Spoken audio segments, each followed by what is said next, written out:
Times of India की खबर है दोस्तों की इन 24 hours nukes Iran shocking nuclear announcement after Russia's warning.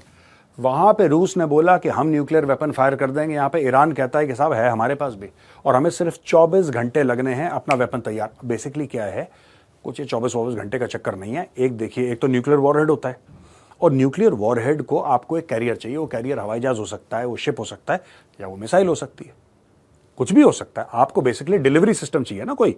तो डिलीवरी सिस्टम क्या है, यहां पे हो सकता है बैलिस्टिक मिसाइल। ये मैं गेस कर रहा हूं, ईरान ने ऐसा कुछ नहीं बोला, ये मैं अपनी तरफ से बोल रहा हूं, हो सकता है बैलिस्टिक मिसाइल, राइट। तो अगर बैलिस्टिक मिसाइल है, जनरली क्या इसमें होता है कि आप बैलिस्टिक मिसाइल कहीं और रखते हैं और न्यूक्लियर वॉरहेड सेफ्टी रीजंस के लिए कुछ फासले पे रखते हैं। व्हेन आई से कुछ फासले में, बगल वाले कमरे में, ऐसा नहीं, अलग जगह पे रखते हैं, इन अ डिफरेंट प्लेस, राइट। कि अगर डैमेज हो तो दोनों एक साथ डैमेज ना हो, because both are very very expensive and very strategic in nature.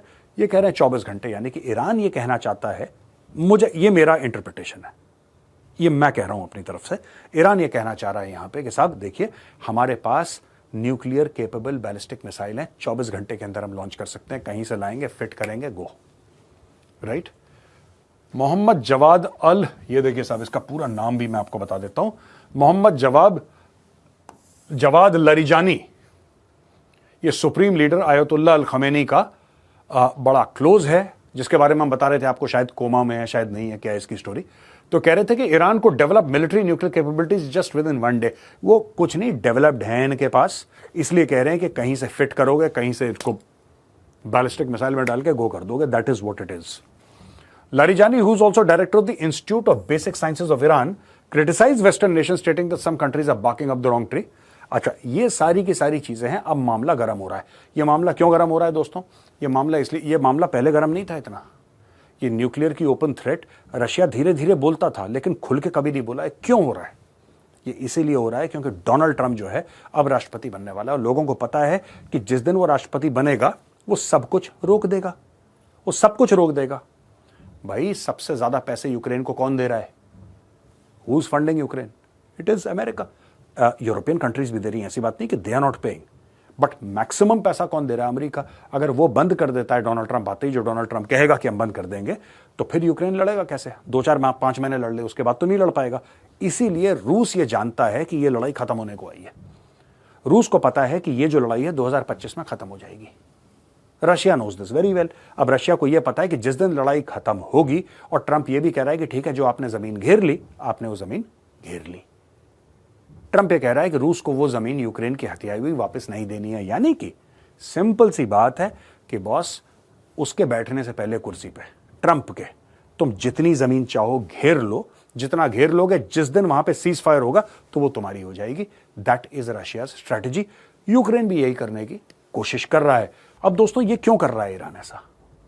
Iran को यह पता है कि जिस दिन ट्रंप कुर्सी पे बैठेगा, राइट, वो 2-3 काम करेगा। पहला काम यह करेगा कि इजराइल को बोलेगा ठोको ईरान को, ठोको हिजबुल्लाह को, हूथी को, हमास को, जी भर के ठोको। ये लो ब्लैंक चेक बेटा, लिख दो जो रकम तुम्हें लिखनी है, गो फॉर इट।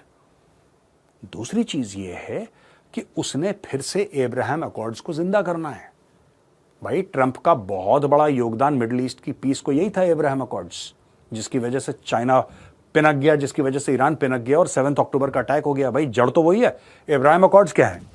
ट्रंप का यह कहना है कि चाहे तुम मुसलमान हो, चाहे ईसाई हो, चाहे तुम यहूदी हो, तुम आराम से रहो, इत्मीनान से रहो, अपने देश पे रहो, काम धंधा करो, ट्रेड करो, कोई एक दूसरे के ऊपर अटैक नहीं करेगा। यही तो ट्रंप कह रहा है। एब्राहम अकॉर्ड्स का यही है। एब्राहम यानी कि जो प्रॉफिट थे एब्राहम, वो कह रहे हैं कि सब उन्हीं के वंशज हैं, चाहे वो मुसलमान हो, चाहे वो यहूदी हो, चाहे वो ईसाई हो, राइट। तो एब्राहम अकॉर्ड्स नाम का उसने एक अकॉर्ड लाया, और उसने बोला कि सऊदी अरेबिया की भी दोस्ती हो जाएगी, इजराइल की भी दोस्ती हो जाएगी, अमेरिका की भी हो जाएगी, बहरीन भी आ जाएगा, यूएई भी आ जाएगा, जॉर्डन भी आ जाएगा। सब लोग मिल बांट के यहां पे आराम से काम धंधा करो, ट्रेड करो, अपने लोगों की बेहतरी करो। इन फालतू के चक्करों में तुम्हें पड़ने की आवश्यकता है नहीं। अच्छा, ईरान कैसे मान लेता यार? ईरान ये मान लेता बात, तो ईरान को फिर पूछता को 2 कौड़ी का ईरान नहीं इस मामले में। अगर सैंक्शंस उसके ऊपर लग जाए तो ईरान क्या कर सकता है, राइट? उसके हाथ बंधे हैं। अगर यहां पे अमन हो जाए, शांति हो जाए, तो हमास और हूती और हिजबुल्लाह को पूछ कौन रहा है फिर? अगर उनको कोई नहीं पूछ रहा तो भैया ईरान को कौन पूछ रहा है, राइट? सो ईरान ने फिर ये ड्रामा करा। तो दोस्तों ये होने वाला है, इसके पहले कि ट्रंप बैठे कुर्सी पे, लास्ट वीक ऑफ जनवरी पे ट्रंप कुर्सी पे बैठेगा, उसके पहले जितना तुम कर सकते हो उतना कर लो, क्योंकि उसके बाद वो होने नहीं देगा। तो दोस्तों आज की आखिरी ये खबर ये है कि दिमित्री पेस्कोव जो हैं, क्रेमलिन के स्पोक्स पर्सन हैं, उन्होंने ये बोला है कि Vladimir Putin is coming to India. वो कह रहे हैं कि मोदी जी रूस जा चुके हैं, राइट। और जहां तक मुझे याद है, I think he came to India 3 years बैक, पुतिन ऐसे ही 2.5-3 साल पहले कुछ आए थे, जहां तक मुझे याद है। Exact date I don't remember, but I remember Hyderabad House में उनको ग्रीट करा था and prime minister welcomed into Hyderabad House, इतना मुझे याद है। तो पुतिन यहां पे आए थे। अब कह रहे हैं कि पुतिन वापस इंडिया आएंगे, जल्दी आएंगे। और मैं आज आपको बता दूं, ट्रंप के कुर्सी पे बैठने से पहले पुतिन इंडिया आएंगे। ये भविष्यवाणी मैंने कर दी, आप इसको नोट कर लेना।